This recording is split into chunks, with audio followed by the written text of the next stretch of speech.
Welcome, everyone. Just wanted to take a minute and let you know you're in the right place with Operation Parent and MAD today while we're talking about speaking with your teens about underage drinking.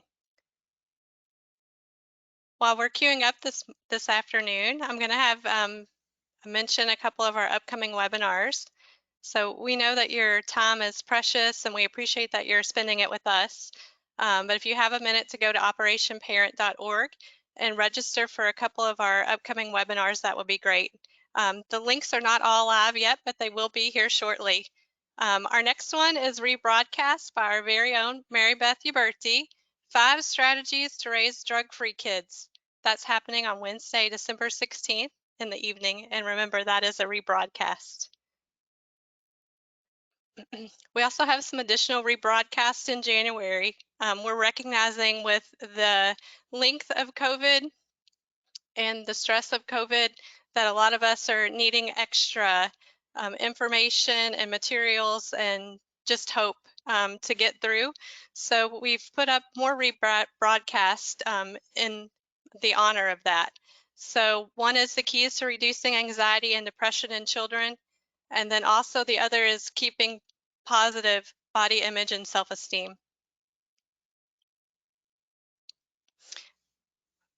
We also are working with Zachary Westerbeck in January, towards the end of January, with a live webinar entitled Overcoming Teen Anxiety and Depression. In February, many of you who have been with us for a little while may have seen some past webinars with Arlene Rice. She's joining us again, and she's going to talk about helping families navigate the system of addiction.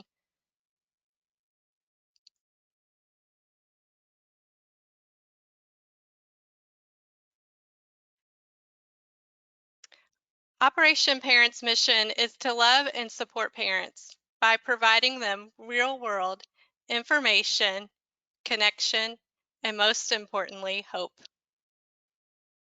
I want to talk you through a couple of the technical features of our webinar system today, just so you can join us and participate. Click on the orange arrow at the very top of your screen and open up your control panel so you can learn about the features with me. We're going to utilize the question feature today. That's about halfway down your control panel. You're going to send both questions and comments here. You can send questions to us at any time during the live webinar. You guys are always very good about that, and you will keep those coming, we know. So just feel free to send it at any point in time. It comes in privately, and we will get to as many of those as we can. If we're not able to get to all of those questions, we will follow up with some information following the program today. All attendees are going to be muted during this presentation, but this is where we participate in the question section. Just a little bit ago today, an email was sent to you containing handouts. You can also double click here to download those now if you would like. Once the webinar has ended, you will not have a place to download directly from, but hopefully you could go back to your earlier email and catch the handouts there. We provided you with 2 exceptionally information-filled handouts today. One is talking to your high schooler about alcohol, and the second is talking to your middle schooler about alcohol. And actually, those are not only just handouts. MAD has been kind enough to share with us their flipbook versions of their handbooks. So you're going to use a link and go into their handbooks digitally. So make sure that you don't miss that opportunity. There's just a plethora of information and lots of different ways to start conversations with your teens, and information to think about ahead about today's culture and how we want to protect our teens from that. You also have a PDF of today's slides. So that also lists out the upcoming webinars that we just shared with you, and all the nuts and bolts of our time together today. We are recording this webinar, and a copy of that will be sent to you late tomorrow afternoon. Our viewers are remarkable. You all complete the survey for us every time in an amazing way, And we ask that you keep doing that so that you guide the direction of this webinar program.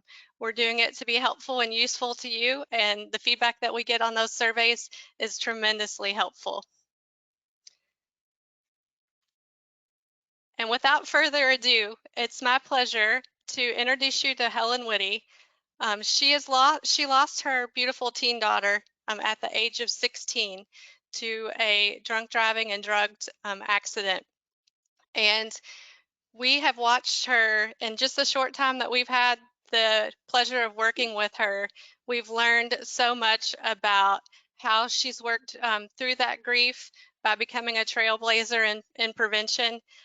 We're so proud of you, and we're so thankful to know you, Helen, and thank you so much for all your time and energy that you put in the presentation today.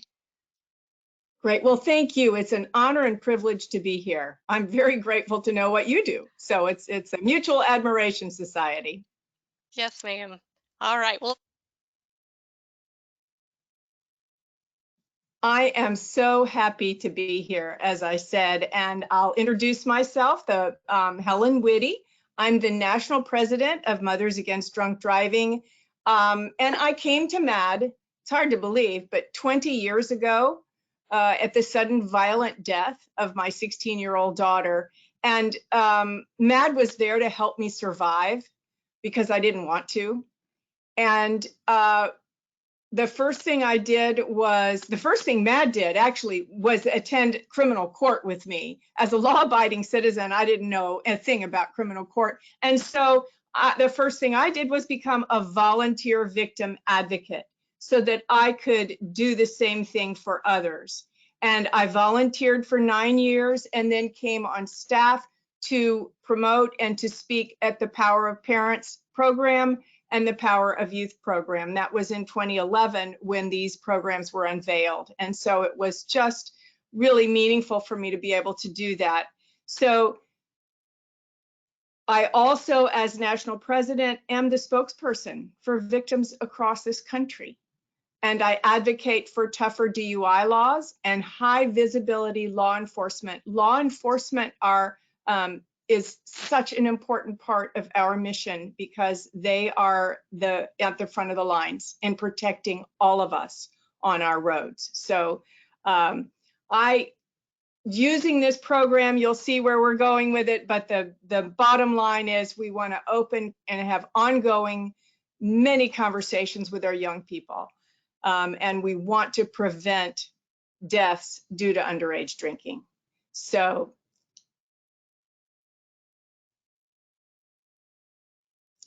our learning objectives in this program today we'll have a lot of discussion, and I'm looking forward to some of your questions. It's the problem and consequences of underage drinking and marijuana use.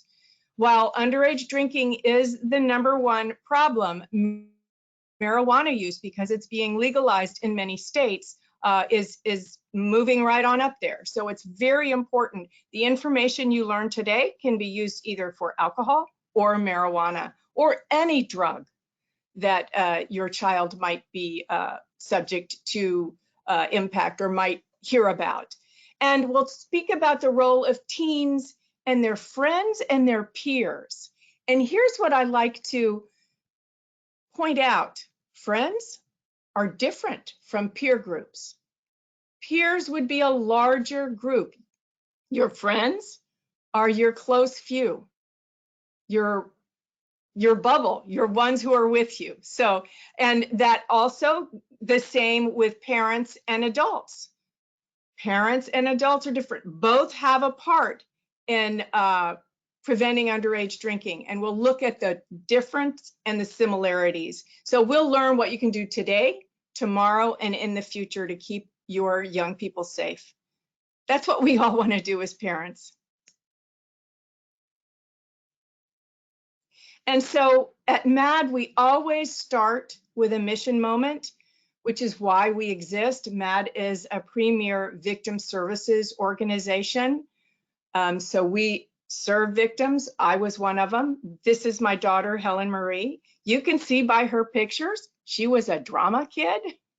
How'd you like to have that red tutu running around the house? She was something. And what a wonderful daughter.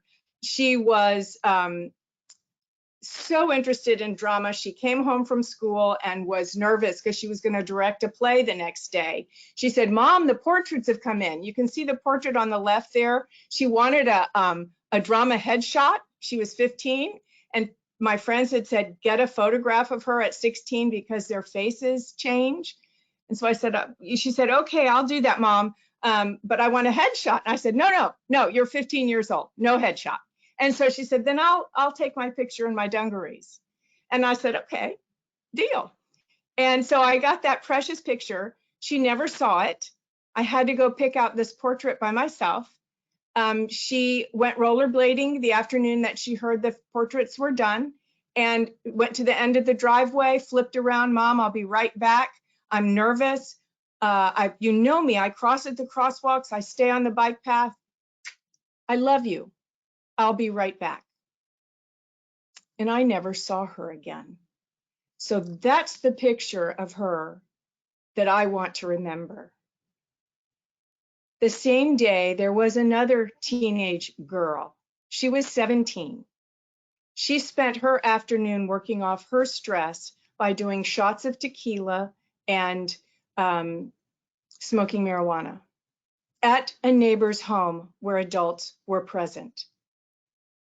At some point, those adults asked her to move her car, at which point she remembered she needed to get home and ask her folks for money. She jumped in her car. 2 friends went with her. So we have 3 girls, none of them over the age of 18, speeding down the road, high and, impaired on marijuana and alcohol.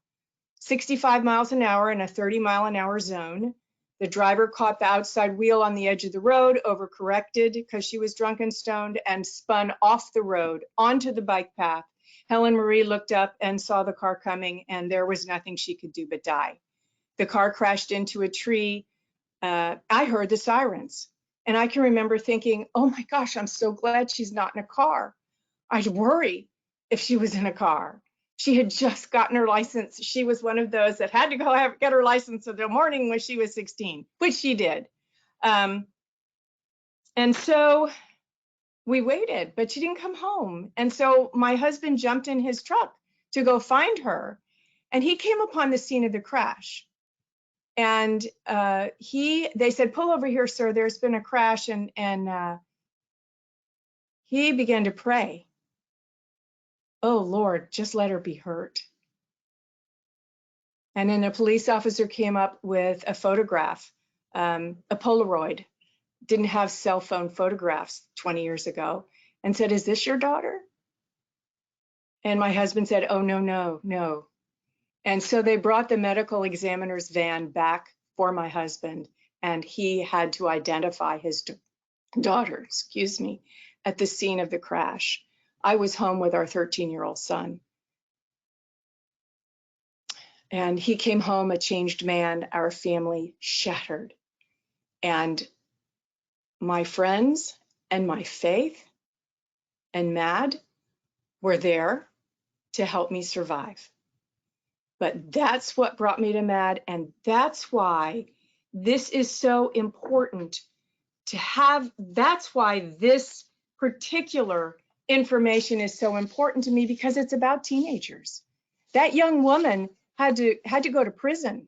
That young driver, instead of going to college, went to prison.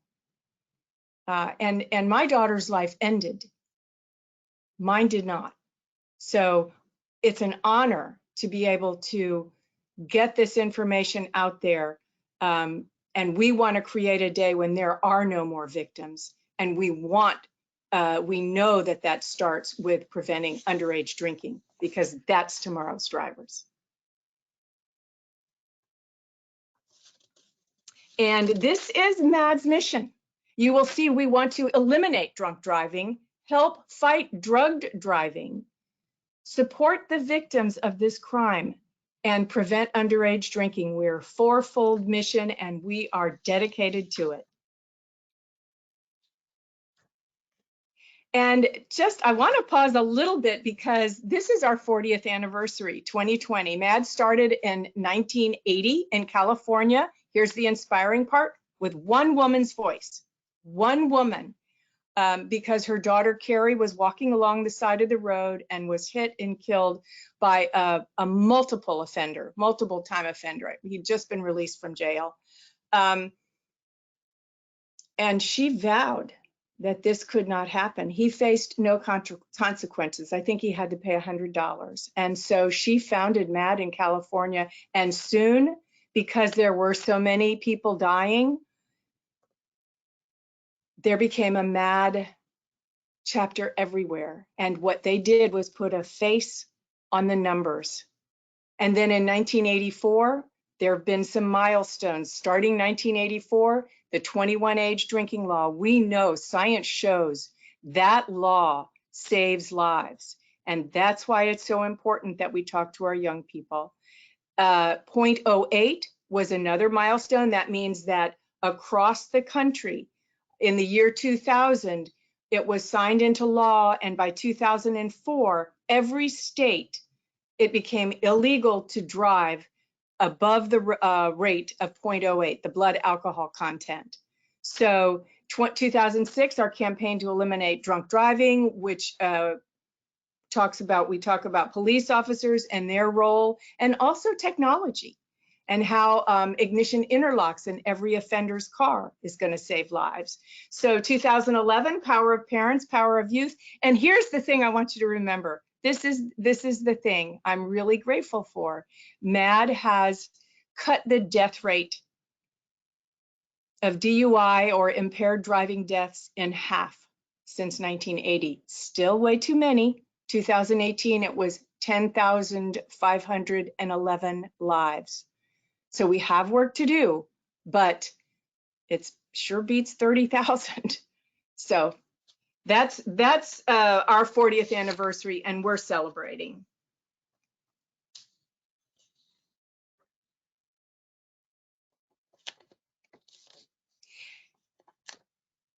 Through prevention, we know that this is part of our mission, and we know that working together, parents and young people, it's going to take both to stop underage drinking. And we both want to be part of the solution and help our teenagers tackle underage drinking.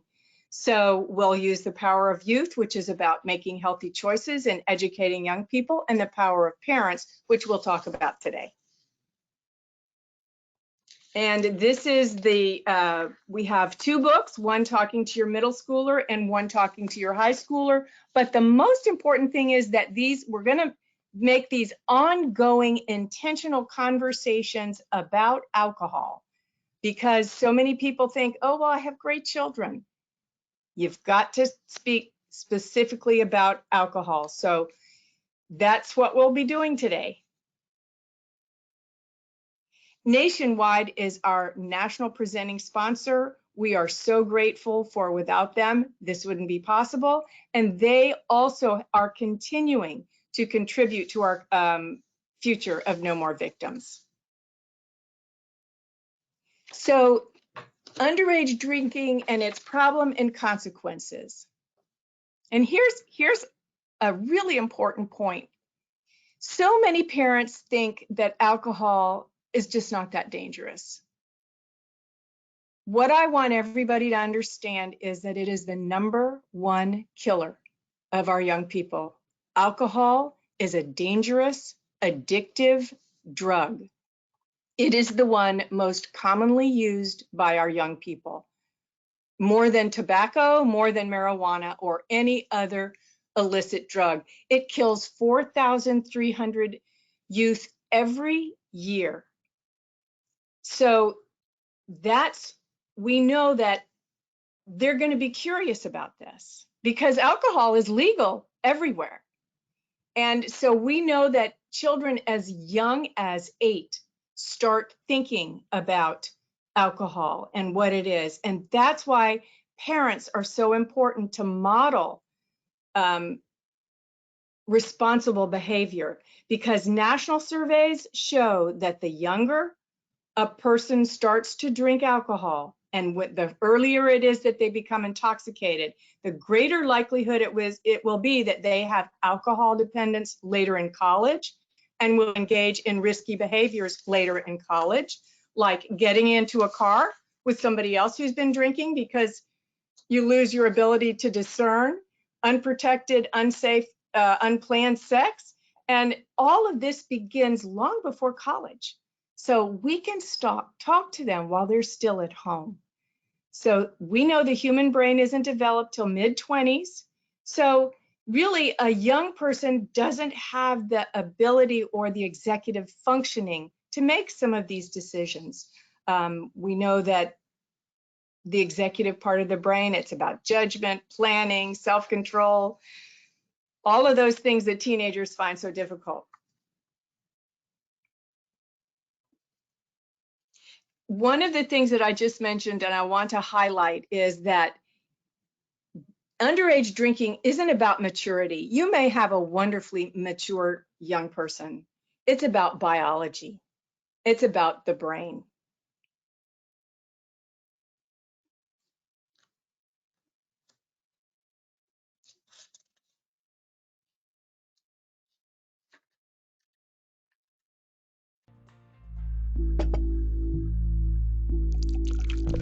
At what age is the human brain mature enough to handle alcohol? New research shows underage drinking can cause permanent damage to a teen's brain, harming memory, judgment, reasoning, and impulse control, which shouldn't be a surprise since an adolescent's brain is still developing almost as fast as an infant's.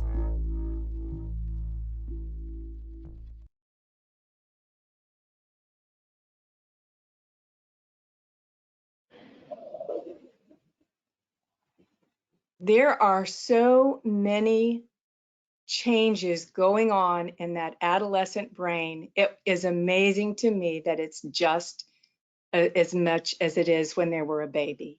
So remember that. Let's protect that so that they can be strengthened for their future. And so many parents are worried about underage drinking and driving.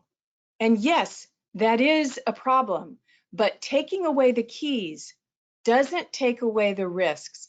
This is one of my favorite slides, and I really want you all to take close notice because you will see here that full 2/3 of those 4,300 deaths are not due to traffic. 2/3 are not due to traffic. So look at the red wedge there, 32%. That is due to traffic. We know that car crashes are the #1 reason for teen deaths. 1/3 of those car crashes are because of alcohol. But look at that next wedge. So drinking and driving is a concern, but look at that next wedge. 30% is due to homicide. That's about that developing brain, because now you're putting a mind-altering drug into an underdeveloped brain. And so their emotions are running wild. They might get a knife or a gun or use their fists, and you're ending up with a homicide. So please notice that. And then 14% suicide. That's a huge part of suicide. It's alcohol is a depressant. It depresses all the body's functions, but it also can increase depression, emotional depression. So it is a dangerous drug. And then the last two, one is alcohol poisoning. You know that because it's a depressant, it depresses the body's functions, and it can just flat out stop the heart. Your brain stops and it tells the heart to stop. And so you've got 9% only alcohol poisoning and 9% of combo drug and alcohol. And then the rest is drowning, falling, things like that. But 2/3, so hear that. Don't allow your young person to go to a party where the parents collect the keys and put them in a big bowl. That's a message that is going to harm your child.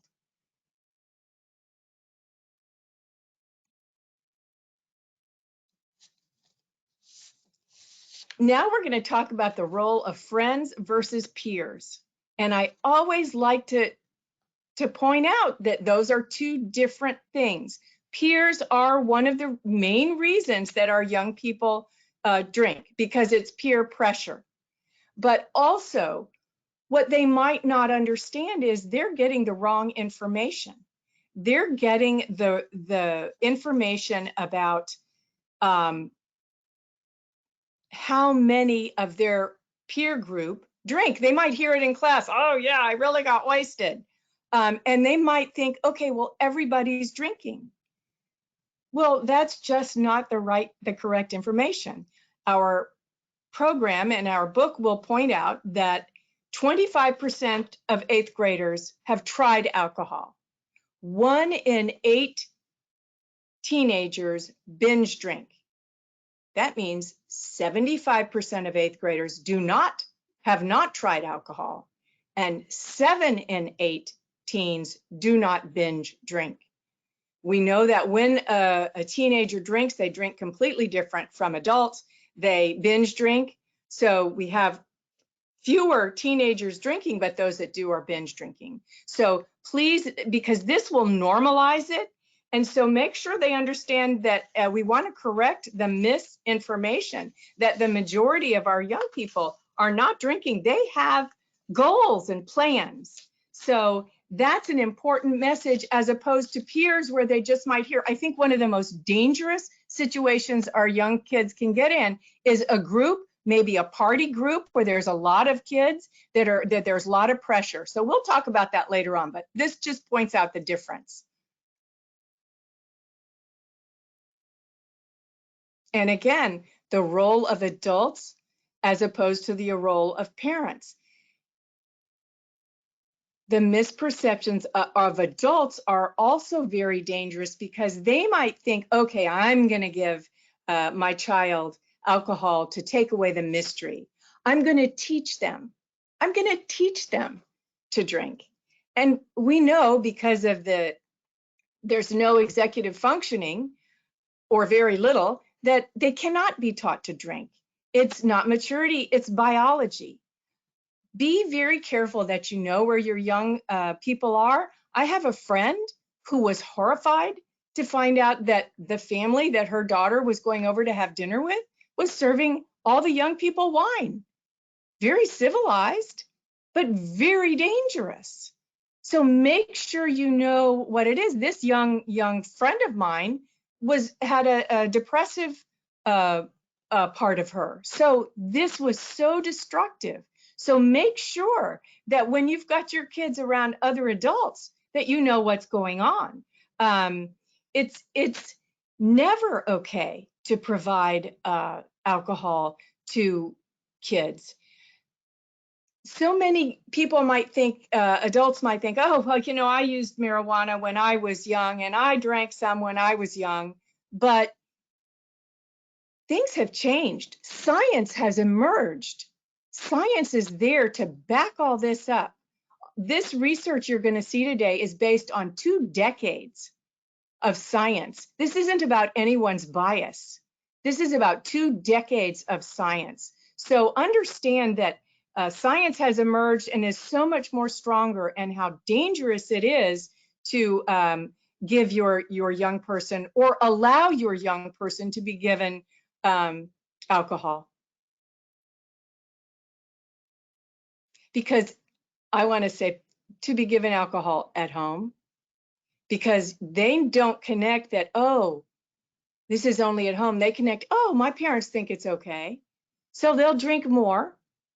They'll drink more often, and they'll drink more outside the home, and they'll have more problems. And I want to say this right now. I'm sorry. This also applies to those pesky grandparents, because sometimes it might be the grandparents that are giving the alcohol when you're not home. Be sure that you have that conversation.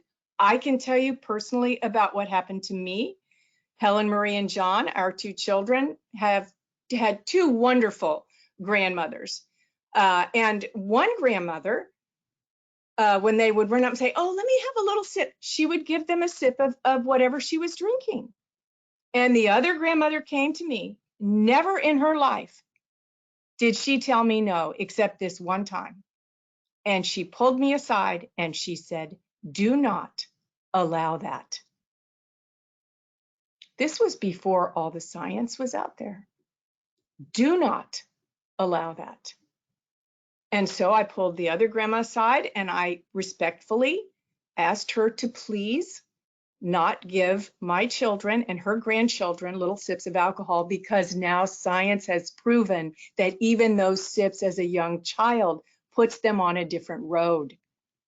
And you know what, my beloved grandma, she listened and she stopped. And especially with what happened to Helen Marie, I'm so grateful that we did what we could. So please understand how important this is. You can't teach them. It's not going to take away the mystery. We're going to have to help them have that critical thinking. So that's just a little story from my life. Again, this is the parents, and here I was ahead of myself for those pesky grandparents, who I adore. But 3 and 4 teens say, so 75%, that their parents are the leading influence on their decisions about alcohol.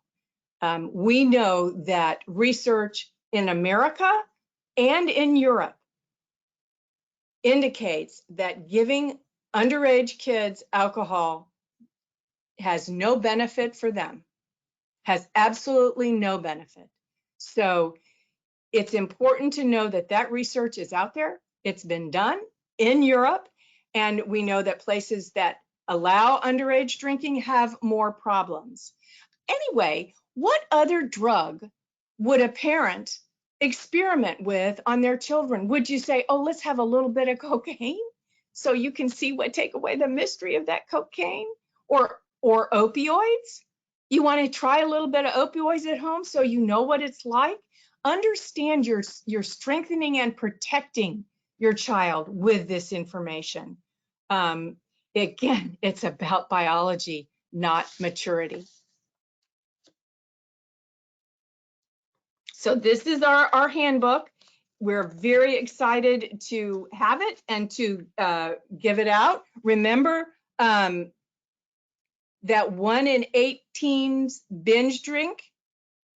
So it is very important to talk to your young people. Here's the exciting thing. Recently, new science tells us that these communications, these conversations, can actually save or actually change the development of the brain. That's huge. We want to have ongoing conversations, not just about alcohol. This can be, you want to start and have those conversations so that when the alcohol and drugs conversation comes up, you've got an established, trusted relationship. So Matt partnered with Dr. Robert Teresi from Pennsylvania State University. He had done research on the power of conversations with college students, and found out when parents used his college handbook, the students in those homes drank 30% less in college. So Matt got together with Dr. Teresi and thought, wow, well, okay, if that worked in college, how is this is going to work beautifully when we still have them at home. So this slide shows the topics that, and we'll go over some very quickly, but it's an overview of what you'll find. But again, let me just say right now, this book isn't going to help unless you read it. You've got to read it, get that cup of coffee, sit down and read it, because it has the opportunity to save your child's life.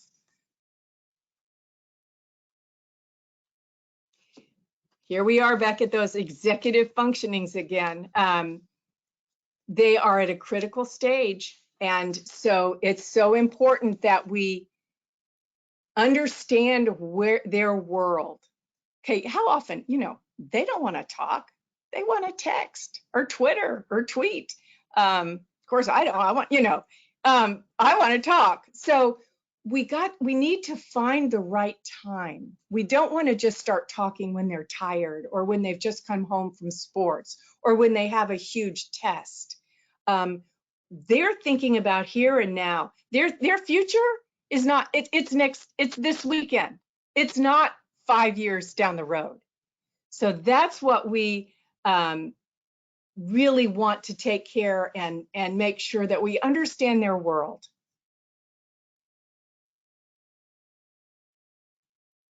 So there is scientific research that shows there's different kinds of parenting that can support healthy decisions. The reason for this slide, I want to say right up front, it is not to paralyze you and make you think, oh my gosh, was I be doing too authoritarian or overprotective? What we want to say here is we just want you to see that different parenting styles do affect the children's behaviors. We know the authoritarian, my way or the highway, you will do it, no questions asked. Those are the kids that go out and drink the most dangerous amount of alcohol. Overprotective, you're not even allowing them to make the decisions. And permissive, those also are going to drink more frequently. So really what we want to stress is the positive authoritative, meaning set goals, set consequences and reasoning. We want to use, again, your authority to strengthen and empower, not control. So that they want to have some freedom. They're not quite ready. So you want to work with them so that when they do go off to school, that they will have that critical thinking part. So it's something to think about. Don't have it, don't be paralyzed. And sometimes in families, you'll have two different kinds. Maybe mom is overprotective and dad is authoritarian. So that's just something to be aware of. So talking about alcohol, parents have beliefs and hold beliefs and thoughts that just don't exist for our young people. They're in that fine balance. They want that freedom, like I just said, but they don't actually, aren't quite ready for it or safe for it.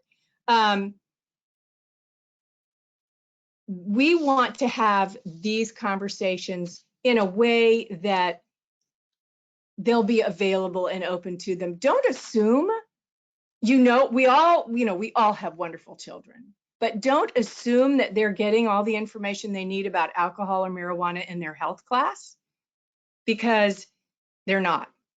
They need the home. Knowing how to communicate family values is wonderful, but we want to encourage everyone to have specific conversations about alcohol and marijuana. And you want to ask the questions. I love this. You want to ask how and why and what, so that they're open-ended questions, and that creates, you don't want to lecture, but that creates an open-ended trust. So our handbook provides tips on how to help with this decision making and problem solving. You want to be sure and model the behavior as well. So it's a whole technique to have these conversations. And you're going to say, like, where do I start? And what we want to say is start today. Start where you are. If you haven't talked about alcohol, you want to start talking maybe about something else, something that they might be interested in. Because then as you open up the conversations, they'll get interested. You want to single, here's this how, what, and why questions. We want to get into the habit, and this might be a hard one to understand, but get in the habit of asking permission to have a talk. How are you feeling, right? I am concerned about this, and I wondered what you're thinking about baseball. or what you're thinking about school. You might just want to get in practice of starting the conversations and talk. I always follow with that listen. For those of you with middle school students, picking them up, this was my opportunity to listen.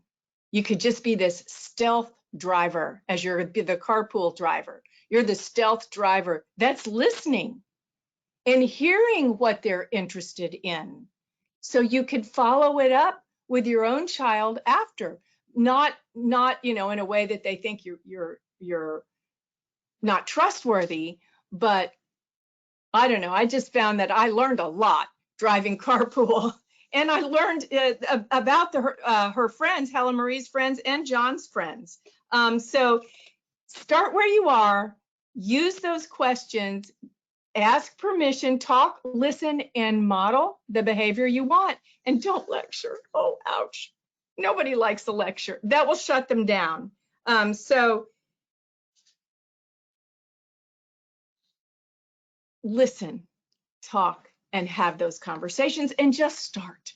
And if it doesn't go well, take a step back and start some other time. Say, okay, this isn't going well today. Let's do this another time.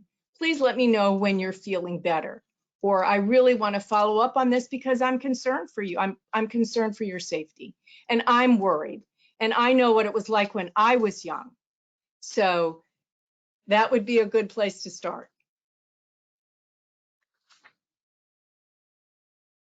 Helping your teen make good choices. Again, this is in the book, but it's not just about alcohol and marijuana. It's how to respond to pressure to do anything. There's always, how about somebody saying, oh, come on, everybody's drinking. You're our friend, why don't you do it? And we want to discuss about the reasons not to. And when I talk to students, I used to say, no thanks. And if that's not enough, then you need to examine why that's not enough. Because it's important that you are valued and your opinion is valued. So talk in advance about ways that you can get around peer pressure. No thanks, I've got a test. I don't like the taste. My mom would kill me. I've got to get home. I've got a big thing tomorrow. So you want to get help with that and talk about that. You also want to set clear expectations in advance. If your child is one of those, oh, listen, I don't drink, I know all about it, even though they're perfect. We know they're all perfect. Even though they're perfect, have that conversation about alcohol, because the chances are it's going to confront them and they need to be prepared with an answer. You can tell them, text me this and I'll come get you. You want to make sure that if they are drinking, if they do decide to have a drink, you can come get them. The most important thing is safety. You don't ever want to have those conversations after they've been drinking. You'll say, I want to get you home safely, and we'll talk about this tomorrow. And hopefully you might have set up the goals and expectations so when they've broken the rules, here it is. You don't get the car for a month. You don't have your phone for 2 weeks. Whatever the consequence is, you can have worked it out ahead of time. So understand that even these wonderful children are going to be confronted with it, and they need to be strengthened and protected through it. So that's part of the good choices. Talk about what a friend is as opposed to your peer group. Talk about that and help them understand, your friends are your close buddies. The peer groups may not know what they're talking about. Also, one of the things that we have on our website is a parent-teen agreement. This might help in your conversation, so you can go to our website and download that agreement, and it might help you with the conversations. Because remember, the other thing you might want to talk about in good choices is how you celebrate. You know, if teens are saying, well, everybody's celebrating, they're going out drinking, well, maybe you could celebrate by going out and having a dinner with your friends. Maybe you could celebrate in another way. Think about how your family celebrates. And this is a biggie. Does your family always celebrate with alcohol? Think about a way to celebrate without alcohol and let them understand that that's not the only way to celebrate.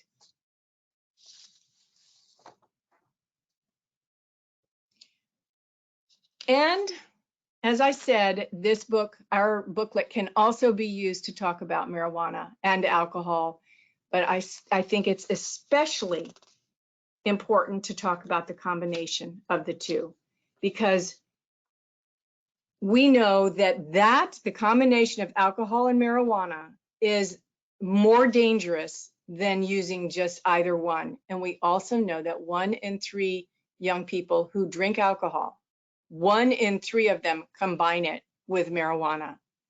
And we know today's marijuana is very different from yesterday's marijuana. It's what, 7 or 8 times more dangerous. Excuse me, 7 to 14 times more dangerous. Let me correct that. It's 20%, 28% stronger than it was before 1990.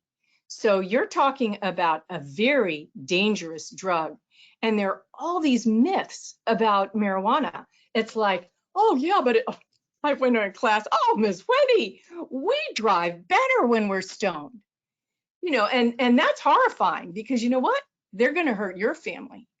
So the challenge is to have them listen and to present, you know, it can't just be facts, because that's going to shut them down. Here's something I always got too was, oh, don't worry, it's natural. It's natural, Ms. Woody. So is snake venom. There are things that are natural that are poisonous and not good. So there's myths out there. Oh, Ms. Woody, it's not addictive. It's horribly addictive. Alcohol and marijuana are the most addictive drugs in our culture. Alcohol is number 1, marijuana is number 2. And that's why people end up in hospital rooms. So again, the science is clear that it's a dangerous drug, it's addictive. The earlier a young person uses marijuana or alcohol, the more likely they are to have addiction in college or later in life. And the more risk they're taking, their risky behavior will go up. So I want to leave with this one thing, because this, to me, is the biggest thing. Lately, science has emerged that says the changes in the brain that happen when using marijuana cannot be reversed. So we know that it reduces brain volume. Our young people need to understand that.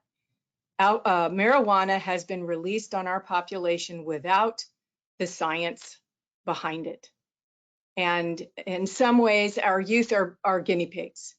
And that's a dangerous situation. So please, there is, you know, where you may hear, oh, marijuana is legal. It's legal and it's medicinal. Not for anyone under the age of 21. Very rarely is someone under the age of 18 given marijuana as a medicine.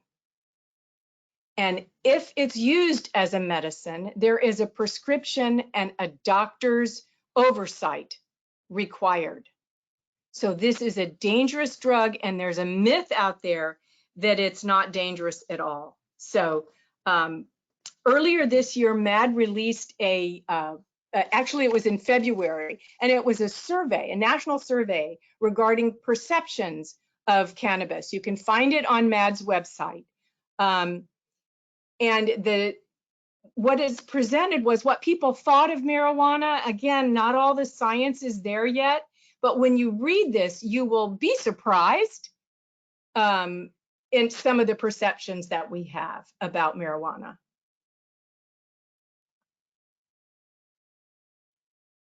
And this shows one of, to me, the most alarming outcomes of this survey is that you see the people, the parents and grandparents, those pesky grandparents, talking to their kids about alcohol as opposed to marijuana. And look at it's over 50% of grandparents and parents talk about alcohol and driving and getting in the car with someone who's been using alcohol or marijuana. And then as opposed, excuse me, I'm getting ahead of myself, marijuana, a full 60% don't talk to their teen about getting in a car after recent use of marijuana. It is so important that they don't get in that car with their friend or their peer because they're saying, oh, don't you trust me? Don't you trust? I had a friend who trusted her fiance. They were both drinking. She got in the car. He broke her neck. She spent the rest of her life in a wheelchair. Don't you trust me? Here's the answer. No. You've been smoking pot or drinking alcohol, and I do not trust you. And I will not get in your car. And that is a message we want to say right now, especially seeing after this survey. And here's the challenge. Here's the challenge. As parents, you're going to need to mentor this behavior because they're not always going to be at home. And when you're going out as a family and mom and dad, one of you decides to have a glass of wine or two, please sacrifice and say, you know, dad's having the wine tonight. I'm not going to drink because I'm going to be the designated driver. I have friends who have told me in their youth, they had to get in their car with their parents who were both clearly drunk and how terrified they were.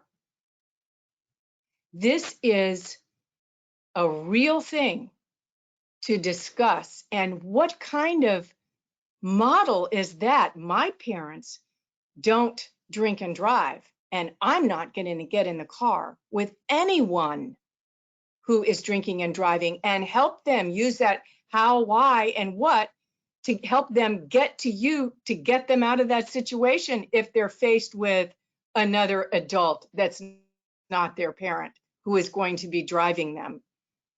This is something that's so important, is that getting in the car. We know that too many of our young people will get in the car, especially if they're impaired as well. Everybody thinks they're fine, even adults. Everybody thinks you're fine. Nobody ever thinks they're going to hurt anyone, and then lives are ended. So this is something I hope you will take to heart.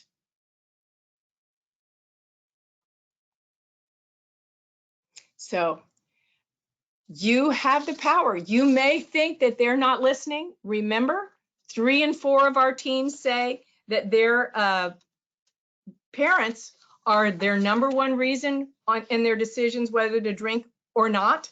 So our program is focused on equipping you with the knowledge and the tools to have those brain-changing conversations. Because you know what? Your teens are listening. So what are you saying? But I want to say this, you're listening. What are they saying? So you can remember that. You want to listen and talk and have those conversations. And then finally, most importantly, you want to model the behavior, because not only are they listening, they're watching. And it's that whole scenario about who's going to be the designated non-drinking driver so that they can get home safe because during these holiday times especially, there's a lot more people out on the road celebrating with alcohol. So it is so important to mentor that behavior so that they have a clear idea of what's good and what's responsible. So MAD wants that future with no more victims. And I understand that a lot of you are professionals in our prevention world. So if you would like to become a certified Power of Parents facilitator, we would love that. On our website, you can go to programs@mad.org and you can sign up to take the facilitator training class and spread all the messages. The more parents that have this information, the safer our world is going to be. Also, we want to encourage everyone. Right now, we have one of our oldest campaigns is called the TOOFS, TOOFS, Tie One On for Safety, which means over the holidays, we used to have those ribbons and now they're magnets that you put on your car. But we want to remember to designate a sober driver. So we have the little buttons that you can share a designated driver button today, especially over these holidays. And also during COVID, and this is unbelievable, during COVID, the National Highway Traffic Safety Administration has just come out with research that shows while there are less people on the road, more of them are driving with the presence of alcohol or other drugs. So COVID has stopped a lot of things, but it has not stopped drunk driving or impaired driving on drugs. And you know what? It hasn't stopped us either. So let's designate a non-drinking driver, call rideshare. We love rideshare. We want everyone home safe for these holidays, especially during COVID, where that kind of research tells us that we're facing a dangerous holiday. So let's all stay safe and remember, and I've got some numbers here. We know that from Thanksgiving Eve to New Year's Eve in 2018, 1,068 people died. And in December 2018, 839 people died. Imagine if that was one of your family members, your mom or your dad or your spouse or your child. So be very, very careful. Designated driver, have fun. Listen, MAD does not take a stand on the sale of alcohol. We take a stand on drinking and driving and underage drinking, of course, because it is never safe for anyone under the age of 21 to have alcohol. So thank you very much. I am so grateful to Operation Parent for allowing me to be here. I want to say that they also have a new handbook. And while we took a deep dive into alcohol and marijuana today, and our handbook is reserved for those drugs, Operation Parent has other issues that they dive deep into. So I'm looking forward to some of those webinars. But there's a new book out that Michelle will be telling you about.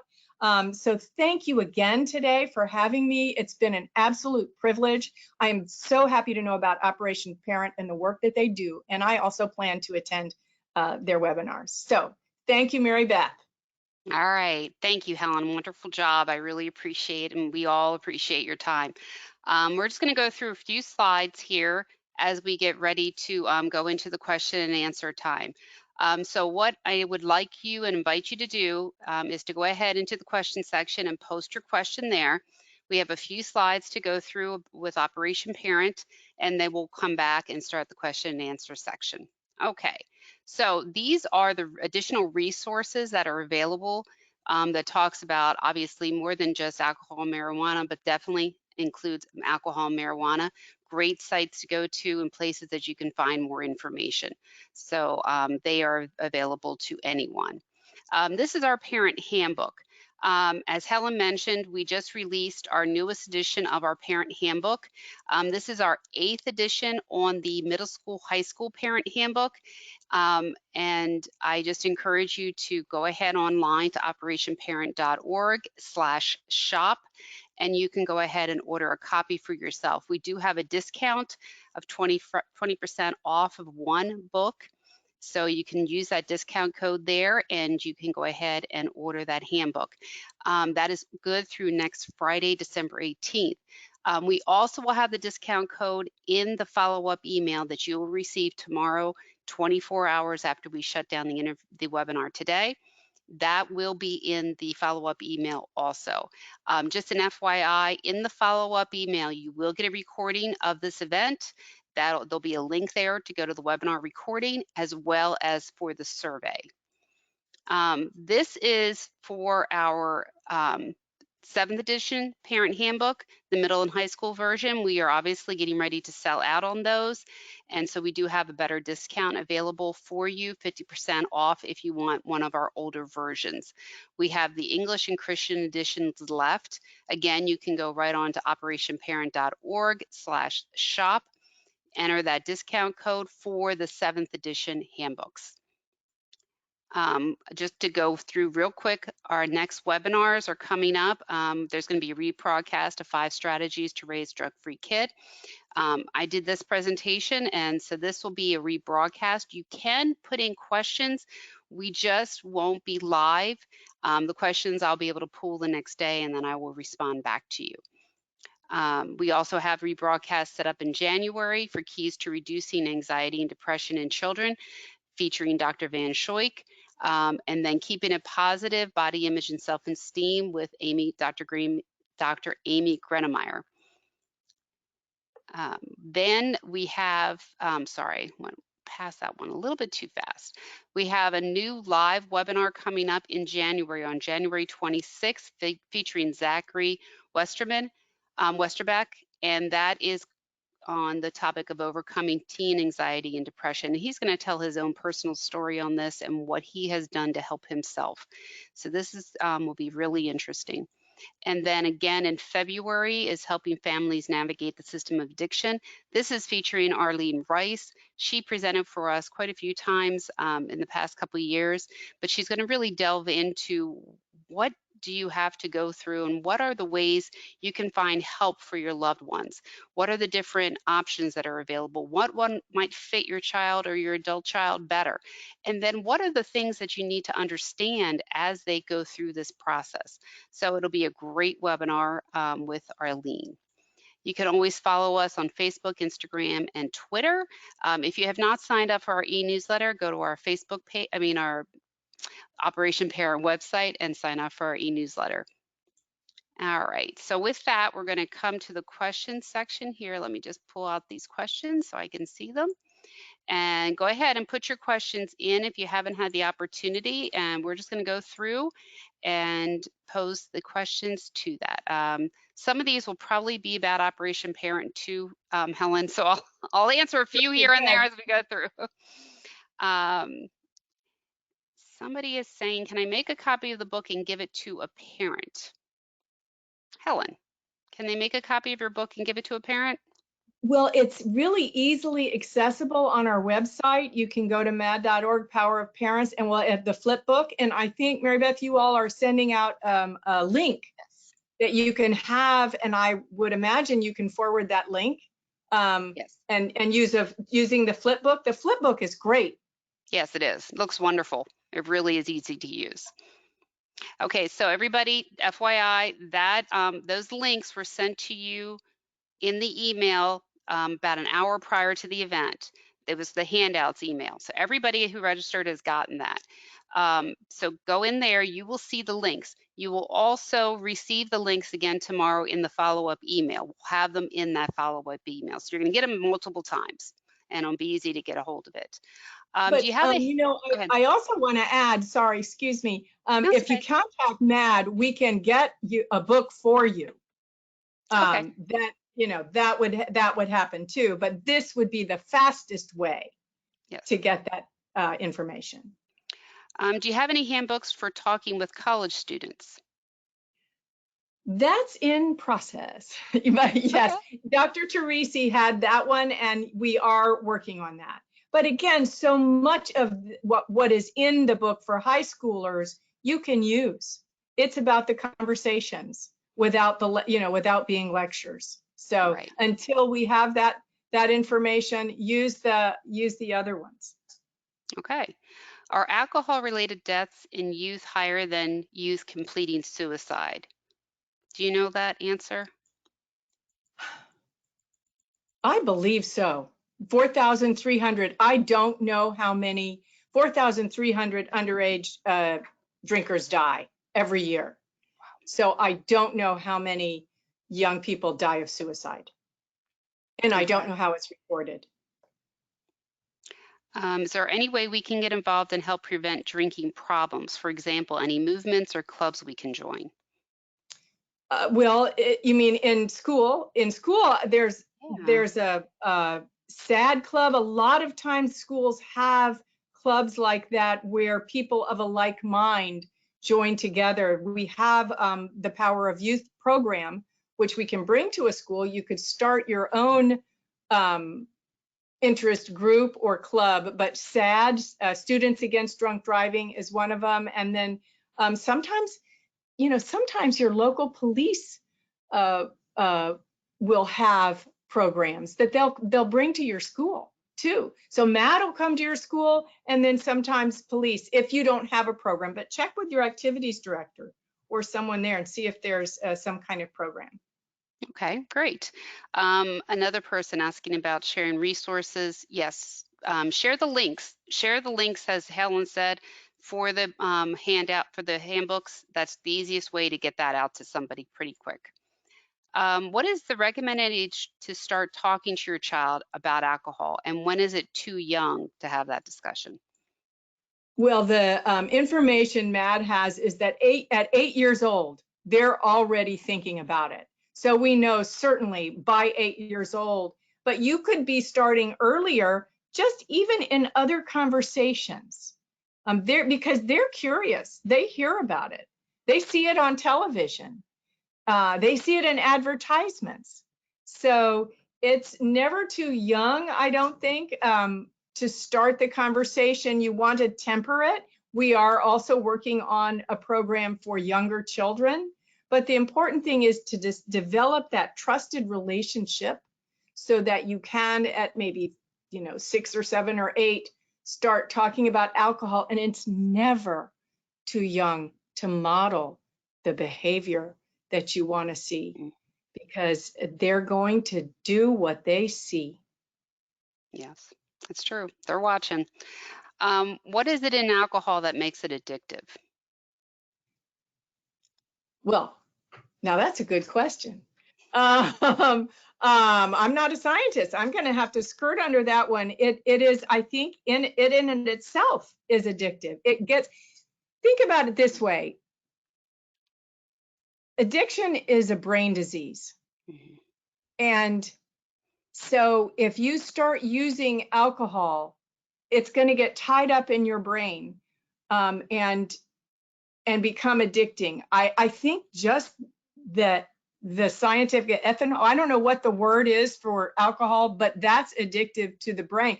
Listen, I want to add another personal part to this, because I was raised with the knowledge that my family had a predisposition for alcoholism. My great grandfather committed suicide. He was a wonderful judge, and he committed suicide. And so my mother never drank a drop of alcohol in her life because of how that suicide had affected their family. But for that reason, even before the science was there, my mother told me that it was in my genes and that I had a predisposition and that I had to be careful. And I told that to my children. I passed that along to my children. So it's not quite answering your question. I'm sorry, but it does show you that there's other parts to the addiction. Mhm. It's not just the substance. Yes, most definitely. And it is a brain disease. And so it's fundamentally changing the way the brain works. Right. And So yes, if you have it in your family, you really have to have these discussions. Don't pussyfoot around this conversation with your kids. It's important to have that conversation. And my dad sent me off to college saying, protect yourself. Protect Yeah. yourself, because the alcohol makes a woman more compliant and a man more aggressive. So I was sent off, protect yourself, and I did. So Yeah. After your 20s, after your brain has fully developed, which, just so we're clear, a couple people have asked, when's the brain fully developed? It's about the age 25 is what science is saying, about the age of 25. Can alcohol still cause damage to the brain once the brain is fully developed? yeah, absolutely. Mm-hmm. Absolutely. It causes damage to most of your organs, to your brain, to your heart, to your liver, to your esophagus, to your intestines. I mean, it is a dangerous drug, even above age 25. In fact, it was interesting because my young people in my friend group would always say, "Oh, Miss Woody, thank you. I'm so glad you gave us the information. I'm so glad you said not all teenagers drink. We didn't drink." She said, "But you should see what happens in the corporate world." She said, "Oh my gosh, it's not just in college. After job, everybody goes out drinking." She was aghast. So this is something that is important to understand for your life, because you will meet people, you will have friends who you lose along the way to disease or to a bad liver. You'll be amazed. So protect yourself with this information and have fun. I'm not saying you can celebrate without alcohol, and after the age of 25, if you decide to drink, then understand that responsible drinking may be 1 or 2 glasses of alcohol a week, not a day. Yeah, it's very true. Somebody's asking, can we get the link to the cups video? Well, I would assume so, but I'm not. I'm going to have to say it's embedded. As far as I know, it's embedded in the program. Okay. So probably not without permission of the people who created it. It was Utah. I believe it came out of Utah. Yeah, I think it did. I think it did. Okay. What is the link to become a certified Power of Parents facilitator? mad.org. Let's see. It was on that final. Yes. Final slide. Help me. Here, I've got mine. I will pull it up in a moment. Hold Okay. on.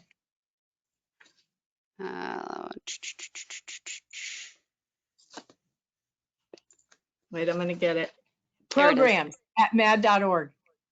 Right. Programs at mad.org. Okay. Can you give the statistics of Thanksgiving through New Year's be repeated? Okay, yes. Let me get those. Search those. Let's see. Here we go. Thanksgiving Eve through New Year's Eve in 2018, 1,068 people were killed in alcohol-related crashes. That's 29% of all traffic deaths. During December 2018, 839 people were killed in alcohol-related crashes. Again, 29% of all traffic fatalities. So just think if we could stop that. I mean, this is a 100% preventable crime. And it's a crime, not an accident.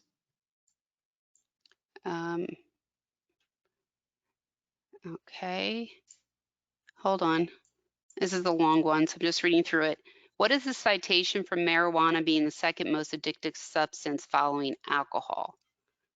And then she went on to I would say the National Institute of, that again, we have that as research, but I don't have the specific caption for it. But I believe it's in the textbook or but it is number 2. It's something like 1 in 4 people who end up in a traffic crash have marijuana in their system. Yeah. Yeah, that number's been steadily going up. Right. The more, it makes sense. The more a drug is available, the more use there's going to be, and the more addiction there's going to be. Yeah. And there's a big misconception that marijuana is not addictive. Right. But research has shown that 1 out of 6 who are frequent marijuana users actually physically become addicted to marijuana. So I understand a lot of the misconceptions that go on with marijuana, but there is a lot of research out there that is showing. If you want someplace to look at research and to understand, is SAM, Smart Approaches to Marijuana. Great organization. They have tons of research available online. It's SAM, S-A-M, Smart Approach to Marijuana. Seems like people cannot find the link to the Power of Parents Facilitator on the website. I have a few people that have said that. They must have gone look and it's not showing up. How about programs at mad.org? Then I don't have any more information than that. Okay. So I'll have to get back to you maybe when you're going to do a follow-up email. Yep. So maybe we could get it on that, because that's the information I have. Okay. And if we can't find it, I will send out to anybody who's asking the active link. Tomorrow, once we're done everything, I go back through and see if I've missed anybody's emails or anything I need to follow up on. And I'll be in touch with Helen with those kinds of questions that get missed or just come in later. And then I always follow up. We follow up to everybody with any leftover questions. In this case, if we can't find it before the follow-up email goes out, we will definitely follow up with people that are interested. So you have the link for that. Great. I just want to say one thing that's so beautiful about facilitating that program is that you can get in the best discussions with the people. You know, the face-to-face, once this COVID business is over, is fabulous, because that is so meaningful to have a group of parents that you can really get close to with this information. Somebody just was sharing that their niece was killed by a drunk driver and notes the pain and loss, and that the session was very informative, which it definitely was. I'm glad. That's why we're here. We want to prevent that. I'm so sorry. Yes. Do you have any Power of Parents Facilitator training available in Spanish? Yes, well, we do. Yes, I know I had it. When we had this all not digital, I used to train. I'm from Miami, so Okay. we have to speak Spanish. And yes, I know it exists. So again, we'll just have to make sure we can get it to you. Yep, we'll research it when we're all done. Most of the programs I did were Spanish. Oh, great. Yes, but you know, they would help me with my Spanish. Oh, that was also another connector, you know. Do MAD representatives speak at schools? Yes, we come for the Power of Youth, and then see what we would like to do is coordinate a Power of Youth and then a Power of Parent at night. The challenge is always getting the parents to attend. So Yes. Here's what you do: you hook it to the prom ticket, or you hook it to the great idea. The football ticket or something. Oh, you Yeah. want your children to go to prom? Okay, come to the Power of Parents. That's a great idea. Yeah, we do community presentations and it's very hard to get parents there. So that's a great idea. I love that one. We're tricky. Yeah, that's a great one. It wasn't until my professional years that I learned about MAD and your efforts. So how do you raise awareness in underserved communities that tend to have higher rates of underage drinking and lower health outcomes? Our programs are open to everyone. Being a Miamian, I go to all groups, and I enjoy going to all groups. So, you know, maybe digitally would be a way to work out, or maybe in person. So it's, you know, this is for everybody.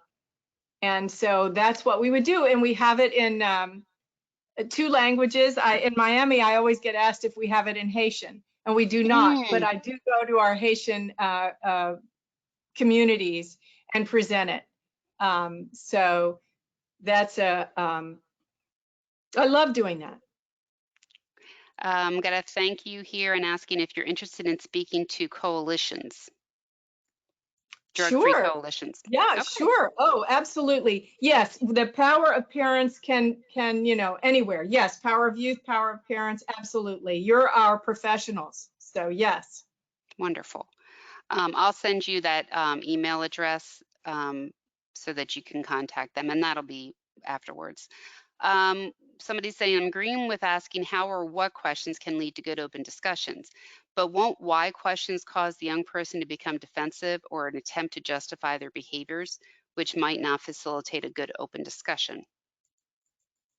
That's a good question. The handbook specifically talks about, you might ask, well, why do you think someone would take that drug when they know that it's painful, that it hurts their health?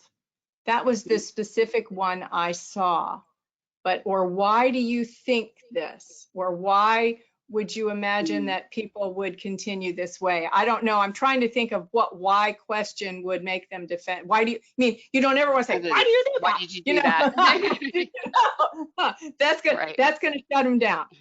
But why do you think someone would take that drug if they know it's harmful?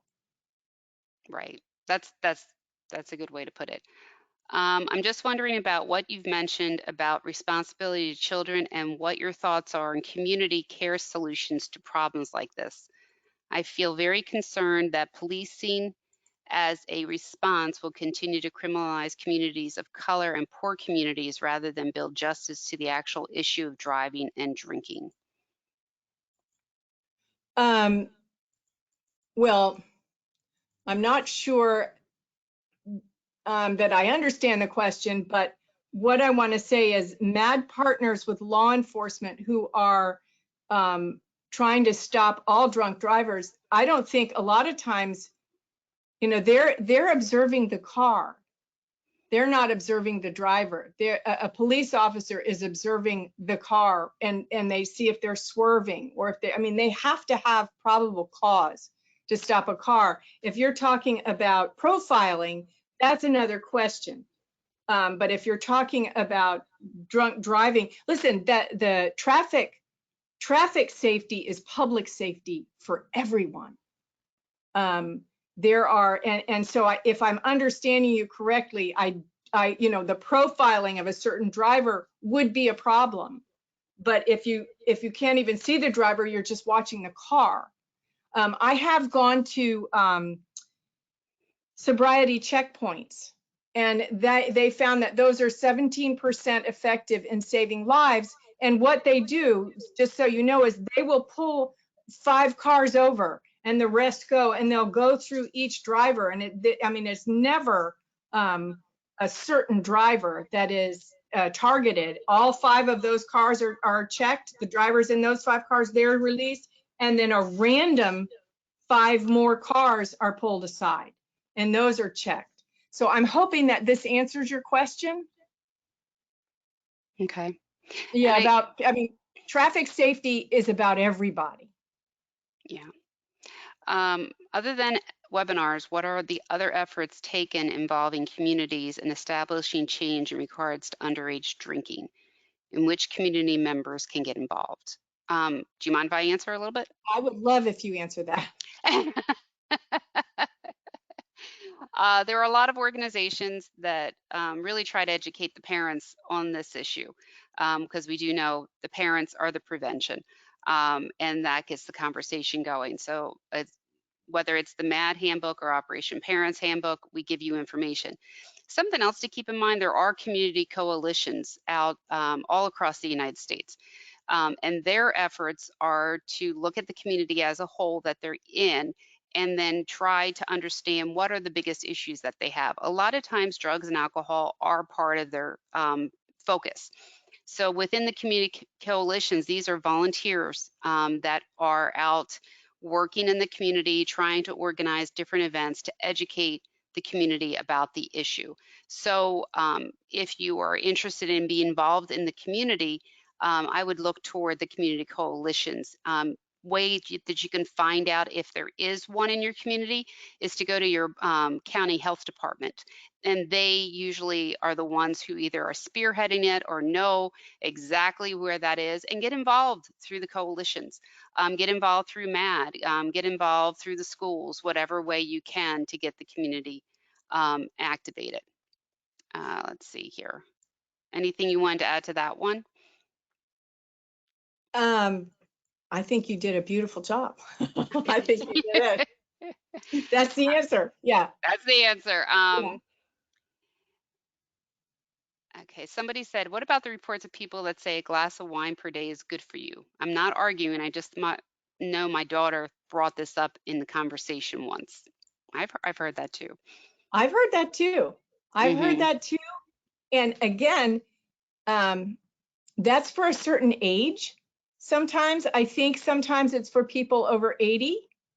But also, when you have that kind of information, it is so important to look and see who has released that science. If it's a distillery or a distiller, then it comes from the alcohol industry. And if it's something maybe sometimes from Harvard or Yale, sometimes they work together. They are funded by an alcohol industry for that research. So it's very important to look deeper. Now, for some people who maybe are over the age of 80, maybe I don't know. I haven't seen that specific thing, but all the time I hear that. I mean, when I used to do this face to face, I would hear, well, everybody knows two glasses of wine are good for you. Well, that's just not true. That's one of those myths. For women, because even moderate drinking for women increases the chance for breast cancer by either, I think it's 12% or 14%. That's not nothing. For a woman of any age, even moderate drinking can increase the risk for breast cancer. So that is, again, there's this misinformation out there, and you want to be very careful. So say you were one of those women who had a predisposition for breast cancer, as I am, then you're going to be real careful for that. It's up to all of us to know our health issues and concerns and work with our doctors.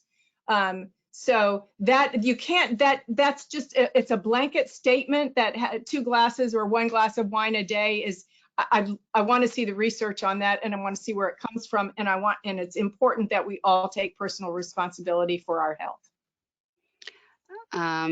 Somebody's writing in Columbia, South Carolina. Our rep is Ashley Merrick.